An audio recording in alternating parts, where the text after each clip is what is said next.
This is the Mrs. Wolfie from our half-acre homestead. Well, you asked for a pantry pull meal, and you're going to get a pantry pull meal. Crock-pot chicken and rice.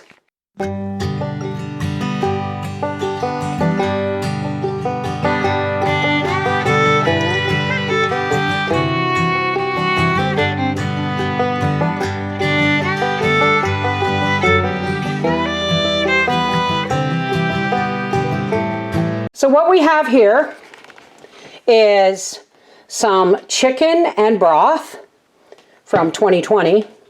We have, remember that 10-pound bag of carrots? We have dehydrated carrots, dehydrated garden beans, celery, and I'm going to can them in smaller jars this year because this is actually a lot of celery, rice, and of course our freezer prepped peppers and onions.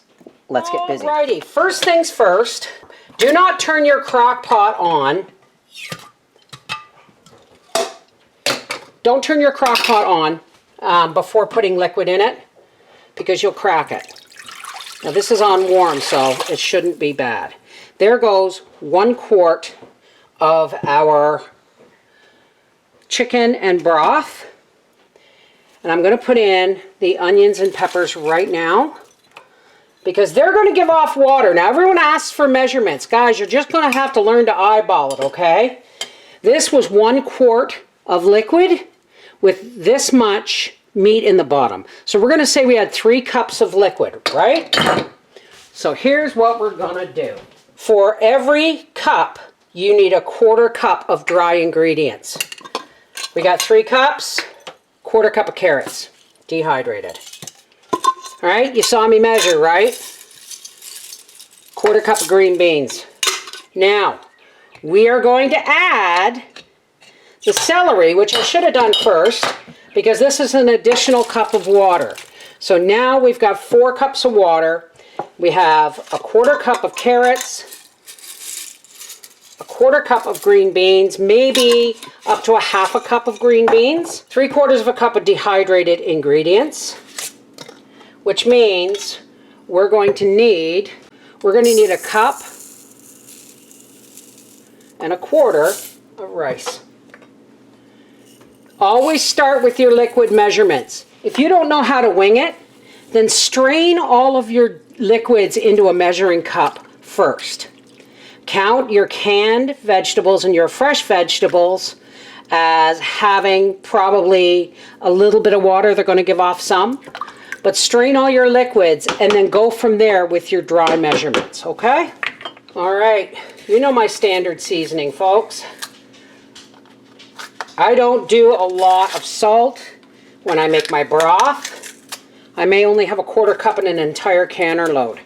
So I always err on the side of less salt, but I don't really worry about it because I know I have some in there, but I can always add. So we're gonna, I don't know, teaspoon of garlic. Yeah, about that. If you don't like garlic, then use less. Cracked black pepper, of course. 2-finger pinch of salt and some parsley. Now we turn it on high. We put our lid on. I'm going to cover this crock pot. Why? Because it heats up the bottom and the sides. If you cover the top, you get a more even cooking surface. All right? We'll be back in about a half an hour to stir that, and then an hour later for dinner. All right, it's been about an hour. Let's have a look. Oh, and you know what? I honestly think I need more rice. All right, we'll see you guys when this is ready in about an hour and a half. Okay, here's dinner. Ooh, look at that. Isn't that beautiful? All right. Look. Lovely. I probably could have put some more rice in and made it fluffier, but we like heartiness. Now look. Chicken broth, chicken, vegetables, all that from a crock pot and my pantry. Let's see what Papa has to say. All right, crock pot, pantry pulled chicken and rice. Careful, it's really hot, darling.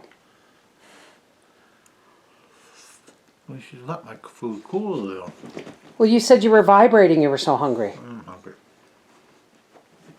Go. Awesome. Can you taste the chicken broth and all that wonderful stuff? Good. Oh, Hot. yep. Hot. There you have it. There's one of the pantry pull meals you asked for. Crock pot, chicken and rice. Like I said, if your pantry is properly prepped, nutritious, delicious, and economical meals are always right at your fingertips. Take care. God bless.